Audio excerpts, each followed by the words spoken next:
ভৎসিয়া গর্জিয়া অতি কহিলা ব্রাহ্মণ, আমি তোর রক্ষাকর্তা।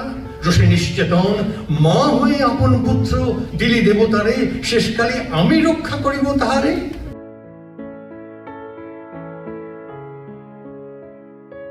রাজার দায়িত্ব প্রজাদের রক্ষা করা, আর রাজার ক্ষমতা আছে ঠিকই, কিন্তু সেই ক্ষমতা তাকে দিয়েছে প্রজারাই। স্বপ্নে যাকে ইচ্ছে মতন দেখেন, আমি সেই মেয়ে। হ্যালো বন্ধুরা, আমি Payel and welcome back to my blog channel our home away home in Canada. আজ হলো 24 অগস্ট, শনিবার, আর এখন আমরা এসেছি নর্থউড কমিউনিটি সেন্টারে। আসলে টরন্টো বেঙ্গলি ড্রামা গ্রুপের পক্ষ থেকে প্রতিবারই একটা সাংস্কৃতিক সভার আয়োজন করা হয়। সেটা কবিতা, গান, নাচ, বিভিন্ন রকমের পারফরমেন্সের মাধ্যমে সেই দিনটাকে উদযাপন করা হয়। তো প্রতিবারের মতো এবারও এখানে যে সাংস্কৃতিক অনুষ্ঠানের আয়োজন করা হয়েছে, সেটা আর এবার শুধু কবিতা গানের আসর নেই, সেটা একটা প্রতিবাদের সভা, এবং তার মাধ্যমে আমরা যে যা পারি, কবিতা, গান, লেখা, আবৃত্তি, যে যেটা পারি, তার মাধ্যমে আমরা আমাদের প্রতিবাদটা রাখব। তার কারণ আমরা সবাই জানি, গত 9 অগস্ট আরজি কর মেডিকেল কলেজে কলকাতায় ঘটে যাওয়া একটা জঘন্য ঘটনা। তো চলো, এখন বাজে প্রায় 3টে, আমরা একটু লেটই করে ফেললাম, এটা 2টো থেকে শুরু হওয়ার কথা। তো এখন এই যে পিছনের কমিউনিটি সেন্টারটা, এর ভেতরে যাব এবং তারপরে আরো যা যা হবে সবটাই তোমাদের ভিডিওর মাধ্যমে শেয়ার করব। পাগলের প্রায় অন্নদা কহিল ডাকি, ঠাকুর মশাই, বড় যে দুরন্তর ছেলে রাখাল আমার, কে তাহারে সামালিবে? জন্ম হতে তার মাসি ছেলে বেশিক্ষণ থাকেনি কোথাও, কোথায় এনে নিয়ে যাবে, ফিরে দিয়ে যাও। রাখাল কহিল, মাসি যাইব সাগরে, আবার ফিরিব আমি। বিপ্র স্নেহ করে কহিলেন, যতক্ষণ আমি আছি ভাই, তোমার রাখাল লাগি কোনো ভয় নাই। এখন শীতের দিন, শান্ত নদী নদ থাকে, শুষ্ক পাংশু মুখে, চরণের বুকে রাখাল লুকায় মুখ, কাঁপিছে নীরবে। তখনই বিপন্ন মাঝি ডাকি আসি ডাকি কহে সবে, বাবারে দিয়েছে ফাঁকি তোমাদের কেউ, যা মেনেছে দেয় নাই, তাই এত ঢেউ অসময়ে তুফান। ব্রাহ্মণ সহসা উঠি কহিলা, তখনই মক্ষতারে লক্ষ্য করি, এই সে রমণী, দেবতারে সঙ্গে দিয়ে আপনার ছেলে চুরি করে নিয়ে যায়, দাও তারে ফেলে। এক বাক্যে গর্জি উঠে তারা সে নিষ্ঠুর যাত্রী সবে। কহে নারী, হে দাদা ঠাকুর, রক্ষা করো, রক্ষা করো। দুই দৃঢ় করে রাখালের প্রাণ পণে পক্ষে চাপি ধরে। ভৎসিয়া গর্জিয়া অতি কহিলা ব্রাহ্মণ, আমি তোর রক্ষাকর্তা। রোষে নিশ্চেতন মা হয়ে আপন পুত্র দিলি দেবতারে, শেষকালে আমি রক্ষা করিব তাহারে।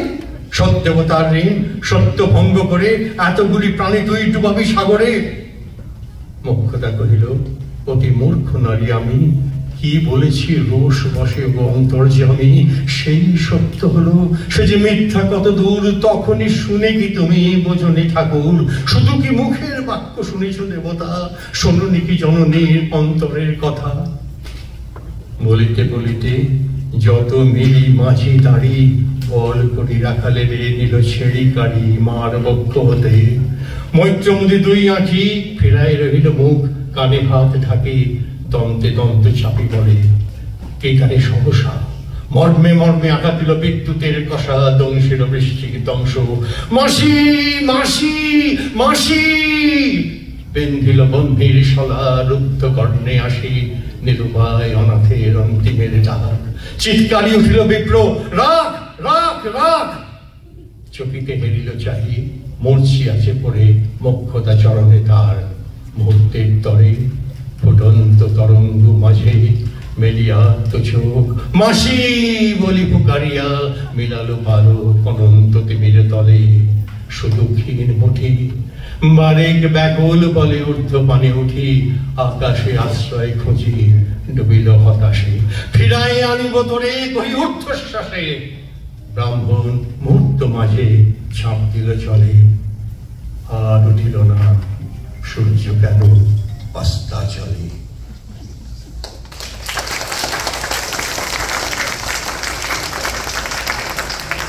টরন্টো বেঙ্গলি ড্রামা গ্রুপ এই যে আমাদের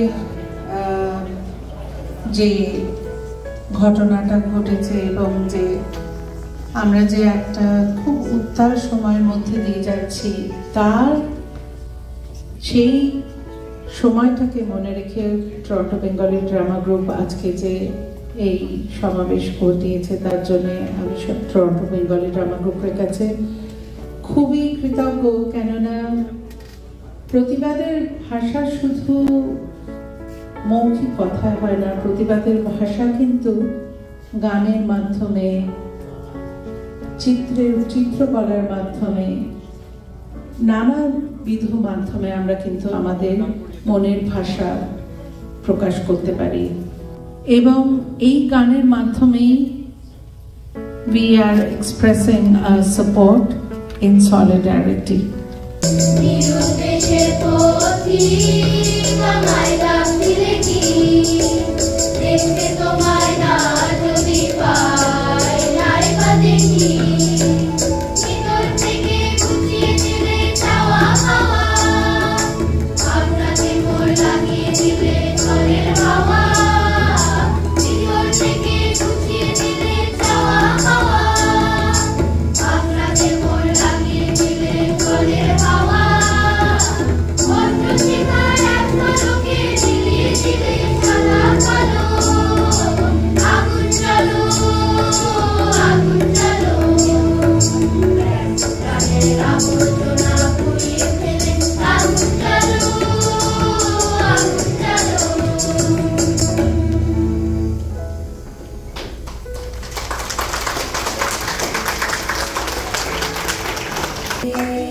If they care not to give you a light, O unfortunate one, if on a dark and stormy night you have no place to turn, then with lightning's rapid flame ignite your wretched heart, and without a drop of shame you burn out all alone. যদি আলো না ধরে ওরে ওরে ও ভাগা আলো না ধরে, যদি ঝড় বাদলে আধার রাতে দুয়ার দেয় ঘরে, যদি ঝড় বাদলে আধার রাতে দুয়ার দেয় ঘরে, তবে বজ্রাননে আপন বুকের পাঁজর জ্বালিয়ে নিয়ে একলা চলো রে, তবে বজ্রাননে আপন বুকের পাঁজর জ্বালিয়ে নিয়ে একলা চলো রে, যদি তোর ডাক শুনে কেউ না আসে তবে একলা চলো রে, যদি তোর ডাক শুনে কেউ না আসে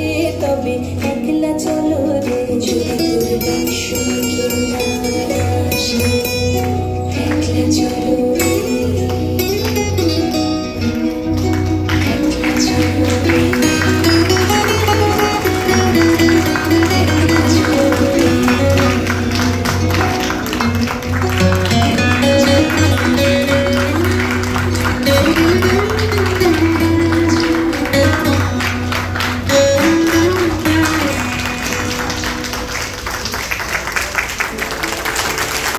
এইদিকে নেক্সট পারফরমেন্সের জন্য একটু সেট আপ করা হচ্ছে, আর ওইদিকে সবার জন্য আছে চা বিস্কিটের ব্যবস্থা, আর একটা ফুড স্টলও বসেছে।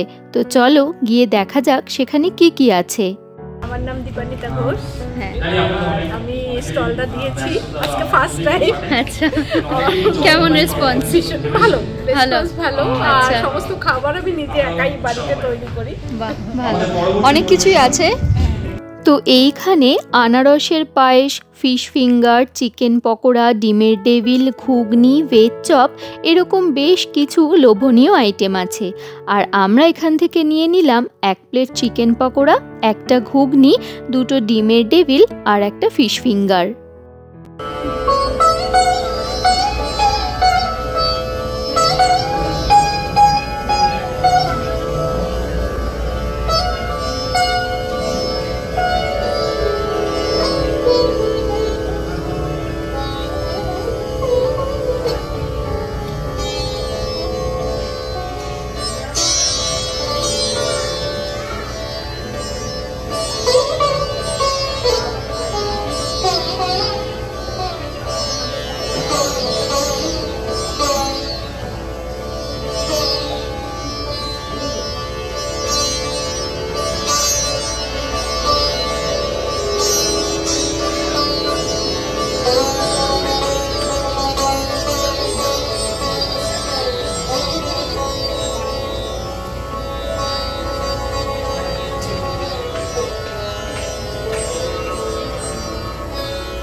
আজ বছরে শুক্রবার বক্সিবন্ধে পদ্মা পান দিন সমাজে দুটি এন কামের মানুষ বেঁচে কেন উঠতে এবং কতল বধু পেতে বোনা রাওয়া দোকানের পথের দ্বারে কান শুয়ে বিক্রি করে পাড়ার ছেলে সামনে কাটে জল ছিটিয়ে সাঁতার কাটে।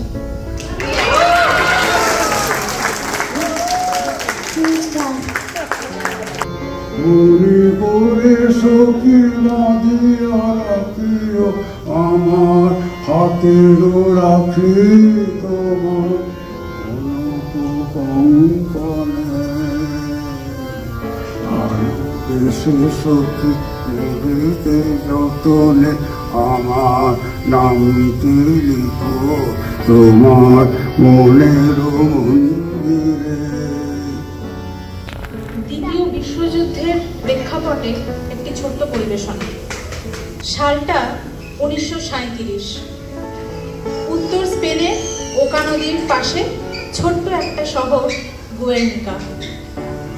এপ্রিল মাসের সকাল, দীর্ঘ শীতের অবসন্ন মেঘলা দিনগুলো কাটিয়ে সূর্যের আলোয় চারিদিক ঝলমল করছে। গাছে কুড়ি ফুটতে শুরু করেছে। পথের পাশে ফুটে উঠেছে রঙিন টিউলিপ। আজ সোমবার। সপ্তাহের এই একটা দিন এখানে হাট বসে। হাটে জড়ো হয়েছে স্থানীয় এবং দূর দূরান্ত থেকে আসা চাষি, ব্যাপারী এবং ক্রেতাদের দল। কেনা বেচা কোলাহলে হাট একদম মুখরিত।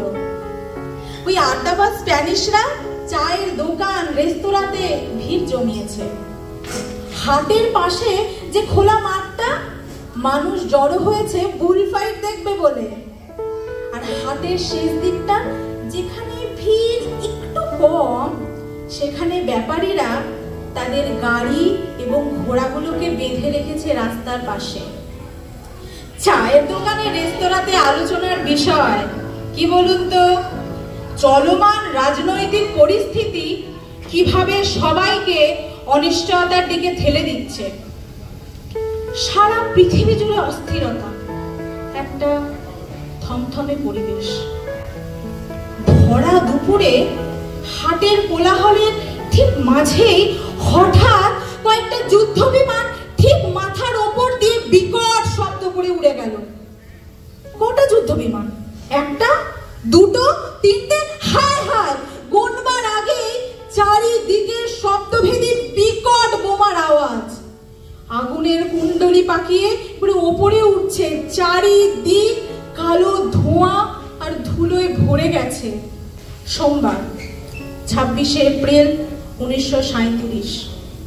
উত্তর স্পেনের গুয়ের্নিকা শহরের ওপর একটানা 3 ঘন্টার বেশি সময় ধরে 25খানা জীবনঘাতী বোমা ফেলা হয়েছিল, যার সর্বমোট ওজন প্রায় 1000 পাউন্ড।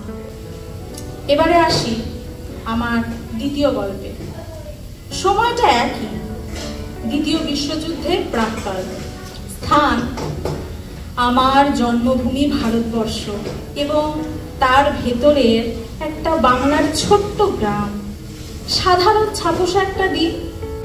রানীর চেলাচামুন্ডারা তখন ছলনায় ছিনিয়ে নেওয়া দেশগুলোতে অধিকার কায়েম রাখবার জন্য যুদ্ধ ঘোষণা করেছে। কিন্তু শুধু যুদ্ধ ঘোষণা করলেই তো হবে না। যুদ্ধর জন্য চাই অস্ত্র, সৈনিকদের জন্য চাই খাবার। কিভাবে আসবে সেই খাবার? কেন, গনিমতের মালের মতোই রয়েছে ওই সুজলা সুফলা দেশ ভারতবর্ষ। রানীর চেলারা বিধান দিল, জোর করে ধরে নিয়ে আয় ভারতীয় নেটিভদের গ্রাসের খাবার। যেমন বলা তেমন কাজ। ছিনিয়ে আনা হলো ভারতের চাষিদের মুখের খাবার, আর তার ফলাফল 43-44-এর দুর্ভিক্ষ। গ্রামের মানুষ খেতে পাচ্ছে না। গ্রাম থেকে শহরে আসা শ্রমিকরা আজ কর্মহীন। সবাই আসতে শুরু করলো শহরে।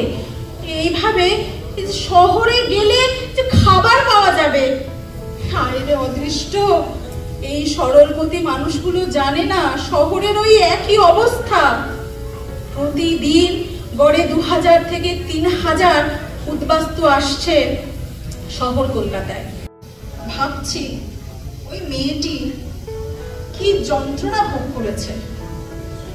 আমরা প্রতিবাদে কতটুকু কি করতে পারবো সত্যি জানি না, কিন্তু একটা প্রশ্ন থেকে যাচ্ছে যে আমরা কি বিবেকহীন ভাবে দাঁড়িয়ে থাকবো, নাকি আমাদের মধ্যে বিবেকবান হয়ে আমরা আমাদের মনের সমস্ত প্রতিবাদ এইগুলোকে বাঁচিয়ে রেখে আমরা প্রতিবাদে সোচ্চার হব।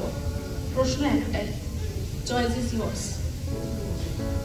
কলমে মিহির দাস, কণ্ঠে পৃথা, আর তথ্যচিত্রে সৌম্যজিৎ। ধন্যবাদ। এখানে আমরা কথাগুলো একটু চেঞ্জ করেছি যাতে কারেন্ট সিচুয়েশনটাকে ধরতে পারি। একটা মেয়ে নির্যাতিত, রক্তে ভেজা ওর শরীর, লুপ্ত হলো সব প্রমাণ, পড়লো হাওয়ায় চটি, পুলিশ ছুলে কত ঘা, প্রকাশ্যে বলা বারণ, পাওয়ার মানে করাপশন, আর সিংহাসন মানে রাবণ।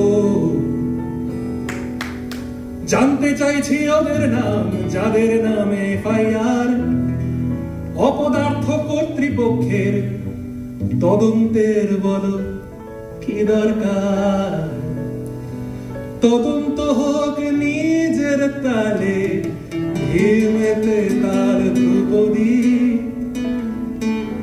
গদি ছাড়ো রানী তুমি, অনাচার করো যদি, কলরব হোক কলরব, কলরব কলরব, জব্দ হোক নিঃশব্দ হোক, স্তব্ধ হোক শত্রু সব।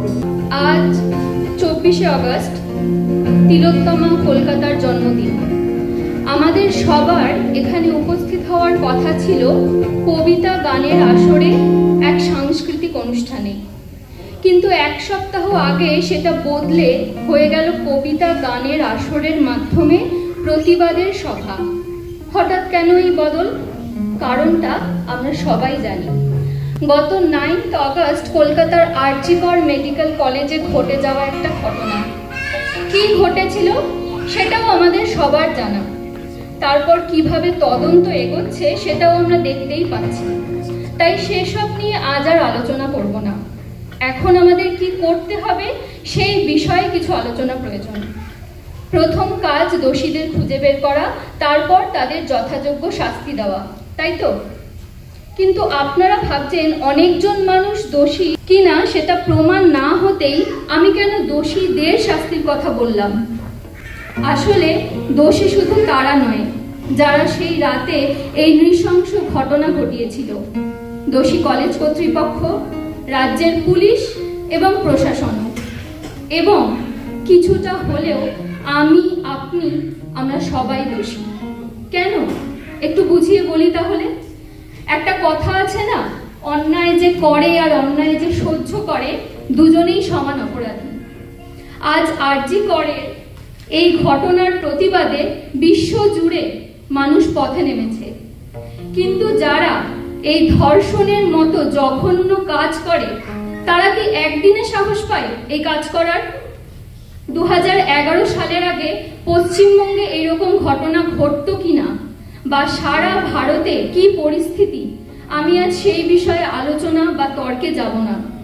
কিন্তু আমরা কি আজকের দিনে দাঁড়িয়ে রাজ্যের প্রশাসন, পুলিশ এবং বিচার ব্যবস্থা এই সবের ওপর আস্থা রাখতে পারছি না। তাদের ভূমিকা নিয়ে প্রশ্ন তুলছি, কিন্তু এই প্রশ্নগুলো কি আরো আগে এত জোরালো ভাবে করা উচিত ছিল না আমাদের? গত কয়েক বছরে আমাদের রাজ্যে বিভিন্ন সময়ে ঘটে যাওয়া ধর্ষণের প্রতিবাদে ঠিক এইভাবেই সবাই মিলে ন্যায় বিচার চাওয়া উচিত ছিল নাকি? কোথাও ধর্ষণ হলে আমাদের শুনতে হয়েছে সেটা সাজানো ঘটনা বা সামান্য ঘটনা, আবার কখনো বলা হয়েছে বিরোধীদের চক্রান্ত, বা উল্টে প্রশ্ন করা হয়েছে মেয়েটি অত রাতে একা ওখানে কি করছিল, তার সাথে কে ছিল, তার পোশাক কেমন ছিল, ইত্যাদি ইত্যাদি। তারপর ন্যায় বিচারের জন্য আন্দোলন আমরা করেছি, কিন্তু সব ঘটনায় আসল দোষীরা যে যথাযোগ্য শাস্তি পেল না সেই নিয়ে আর প্রতিবাদ করিনি কেন? আরজি করের ঘটনার পর এই কয়েকদিনের মধ্যে পূর্ব বর্ধমানের একজন মহিলা ডাক্তারকে ধর্ষণের হুমকি দেওয়া হয়েছে। মহারাষ্ট্রে একজন নাবালিকা মেয়েকে ধর্ষণ করা হয়েছে। আজ আপনি গুগল করলে দেখতে পারবেন পুরো পৃথিবীর মধ্যে ভারতবর্ষে সবচেয়ে বেশি যৌন হেনস্থা হয় মেয়েদের উপরে, কিন্তু সেভাবে শাস্তি হয় না। আজ আমরা বলছি উই ওয়ান্ট জাস্টিস, কিন্তু আমরা কি সত্যি বিশ্বাস করি এই ভারতবর্ষে কোনোদিনও ধর্ষকদের যথাযোগ্য শাস্তি হবে? আজ আমি আপনি যেমন প্রতিদিন কোনো না কোনো ভাবে প্রতিবাদ করছি, যারা দোষী তারাও কিন্তু রোজ টিভি খুলে বসে দেখছে কিভাবে তদন্ত ডিলে হচ্ছে, তাই তারা সাহস পাচ্ছে আর আমরা ভয় পাচ্ছি। আদৌ আসল দোষীরা ধরা পড়বে তো, নাকি একজন স্কেপগোটের ওপর সব দায় চাপিয়ে তাকে এনকাউন্টার করে বা ফাঁসি দিয়ে শাসক দল বাহবা করবে? তাই দোষীদের শাস্তি না হওয়া অবধি আমাদের এই অন্যায়ের বিরুদ্ধে যথেষ্ট প্রতিবাদ করে যেতে হবে, নয়তো কাল আবার আমাদের আপনজনের সাথে এই ঘটনা ঘটবে এবং তাদের জীবনের বিনিময়ে তাদের হারানোর পর ক্ষতিপূরণ নিয়ে চুপ থাকতে হবে আমাদের। এই একটা ঘটনায় অপরাধীরা শাস্তি পেলে যে এই রকম ঘটনা আর ঘটবে না তা কিন্তু নয়, তবে শাস্তি পেলে অপরাধীরা ভয় পাবে আর আমরা সাহস পাবো, আর সেটাই দরকার। ওই যে প্রথমেই বললাম, আসল দোষী কারা? যারা সেদিন এই ঘটনা ঘটিয়েছিল শুধু তারা, নাকি আমাদের রাজ্যের তথা গোটা ভারতবর্ষের ওপর মহলে থাকা কিছু মানুষজন যাদের জন্য এই অপরাধীরা প্রশ্রয় পায় দিনের পর দিন? একটা কথা আমাদের ভুললে চলবে না, রাজার দায়িত্ব প্রজাদের রক্ষা করা, আর রাজার ক্ষমতা আছে ঠিকই, কিন্তু সেই ক্ষমতা তাকে দিয়েছে প্রজারাই। তাই কোনো কিছুর বিনিময়ে আমরা আর আপোষ করব না, অনেক হয়েছে। এবার আমরা উত্তর চাই, এবার আমরা সঠিক বিচার চাই, আর বিচার যতদিন না হবে এই প্রতিবাদ চলবে। আমি শেষ করব একটি কবিতা দিয়ে। এটি মার্টিন নিউমলারের লেখা ফার্স্ট দে কেম কবিতার বাংলা অনুবাদ। যখন ওরা প্রথমে কমিউনিস্টদের জন্য এসেছিল আমি কোনো কথা বলিনি, কারণ আমি কমিউনিস্ট নই। তারপর ওরা যখন ট্রেড ইউনিয়নের লোকগুলোকে ধরে নিয়ে গেল আমি নীরব ছিলাম, কারণ আমি শ্রমিক নই। তারপর ওরা যখন ফিরে এলো ইহুদিদের গ্যাস চেম্বারে ভরে মারতে আমি তখনও চুপ ছিলাম, কারণ আমি ইহুদি নই। আবারও আসলো ওরা ক্যাথলিকদের ধরে নিয়ে যেতে, আমি টু শব্দটিও উচ্চারণ করিনি, কারণ আমি ক্যাথলিক নই। শেষবার ওরা ফিরে এলো আমাকে ধরে নিয়ে যেতে, আমার পক্ষে কেউ কোনো কথা বলল না, কারণ কথা বলার মতো কেউ আর তখন বেঁচে ছিল না। নমস্কার। প্রত্যেকটা ঘটনায় টরন্টো বেঙ্গল, এটা টরন্টো বেঙ্গলি জামাকুপের মত, ব্যক্তিগত মত থাকতে পারে, তারা তাদের মতন করে প্রতিবাদ করতে পারে। টরন্টো বেঙ্গলি জামাকুপ কোনো একটি বিশেষ ঘটনাকে প্রতি লক্ষ্য রেখে এই প্রতিবাদের ব্যবস্থা করেনি। অনুষ্ঠানটাকে যে প্রতিবাদের অনুষ্ঠান বলছে তার বলার পেছনে যুক্তি হচ্ছে টরন্টো বেঙ্গলি জামাকুপ আন্তরিকভাবে বিশ্বাস করে যেখানে যত অন্যায় হচ্ছে প্রত্যেকটা অন্যায়ের প্রতিবাদ হওয়া উচিত। তারই জন্য আমি সেই মেয়ে, বাসে ট্রেনে ট্রামে রাস্তায় যাকে আপনি রোজ দেখেন, যার শাড়ি, কপালের টিপ, কানের দুল আর পায়ের গোড়ালি আপনি রোজ দেখেন, আর আরো অনেক কিছু দেখতে পাবার স্বপ্ন দেখেন। স্বপ্নে যাকে ইচ্ছে মতন দেখেন, আমি সেই মেয়ে। বিহারের প্রত্যন্ত গ্রামে দিনের আলোয় যার ছায়া মারানো আপনার ধর্মে নিষিদ্ধ, আর রাতের গভীরে যাকে বস্তি থেকে তুলে আনতে পাইক বরকন্দাজ পাঠান আপনি, আর সুসজ্জিত বিছানায় যার জন্য অপেক্ষায় অধীর হয় আপনার রাজকীয় লাম্পট্য, আমি সেই মেয়ে। আমি সেই মেয়ে আসামের চা বাগানের ঝুপড়ি কামিন বস্তি থেকে, যাকে আপনি নিয়ে যেতে চান সাহেবী বাংলোয় মধ্যরাতে, ফায়ার প্লেসের ঝলসে ওঠা আলোয় মোদির চোখে দেখতে চান যার অনাবৃত শরীর, আমি সেই মেয়ে। রাজস্থানের শুকনো উঠোন থেকে পিপাসার জল আনতে যাকে আপনি পাঠিয়ে দেন 10 মাইল দূরের সরকারি ইদারায়, আর 20 মাইল হেঁটে ক্লান্ত বিধ্বস্ত যে রমণী খরা কাঁখে ঘরে ফিরলেই যাকে বসিয়ে দেন চুলার আগুনের সামনে আপনার রুটি বানাতে, আমি সেই মেয়ে। আমি সেই মেয়ে যাকে নিয়ে আপনি মগ্ন হতে চান গঙ্গার ধারে কিংবা ভিক্টোরিয়ার সবুজে কিংবা সিনেমা হলের নীল অন্ধকারে, যার চোখে আপনি এঁকে দিতে চান ছোট স্বপ্নের কাজল, আর ফুরিয়ে যাওয়া সিগারেটের প্যাকেটের মতো যাকে পথের দুপাশে ছুঁড়ে ফেলে আপনার ফুল সাজানো গাড়ি শুভ বিবাহ সুসম্পন্ন করতে ছুটে যায় শহরের পথে। কোণে দেখা আলোর গোধূলিতে একা দাঁড়িয়ে থাকা, আমি সেই মেয়ে। আমি সেই মেয়ে, এমনকি দেবতাও যাকে ক্ষমা করেন না, অহংকার আর শক্তির দম্ভে যার গর্ভে রেখে যান কুমারীর অপমান, আর চোখের জলে কুন্তি হয়ে নদীর জলে ভাসিয়ে দিতে হয় কর্ণকে, আত্মজকে। আমি সেই মেয়ে। সংসারের অসময়ে আমি ভরসা, আমার ছাত্র পড়ানো টাকায় মায়ের ওষুধ কেনা হয়, আমার বাড়তি রোজগারে ভাইয়ের বই কেনা হয়, আমার সমস্ত শরীর প্রবল বৃষ্টিতে ভিজতে থাকে, কালো আকাশ মাথায় নিয়ে আমি ছাতা হয়ে থাকি, ছাতার নিচে সুখে বাঁচে সংসার। আপনি আপনি আপনি আপনারা আপনারা আমার জন্য অনেক করেছেন। সাহিত্যে, কাব্যে, শাস্ত্রে, লোকাচারে আমাকে মা বলে পুজো করেছেন, প্রকৃতি বলে আদিক্ষেতা করেছেন, আবার শহরগঞ্জের কানাগুলিতে ঠোঁটে রং মাখিয়ে কুপি হাতে দাঁড় করিয়েও দিয়েছেন। হ্যাঁ, আমি সেই মেয়ে। একদিন হয়তো একদিন, হয়তো অন্য কোনো একদিন আমার সমস্ত মিথ্যে পোশাক ছুঁড়ে ফেলে দিয়ে আমি হয়ে উঠবো সেই অসামান্য।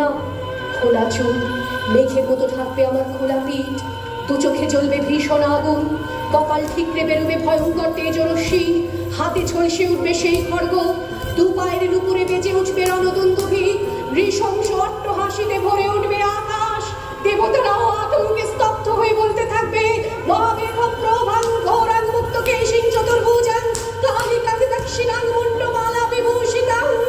বিভৎস দাবানলের মতো আমি এগোতে থাকবো, আর আমার এগিয়ে যাওয়ার পথের দুপাশে মুন্ডহীন অসংখ্য দেহ ছটফট করতে থাকবে। সভ্যতার দেহ, প্রগতির দেহ, উন্নতির দেহ, সমাজের দেহ। হয়তো আমি সেই মেয়ে, হয়তো বা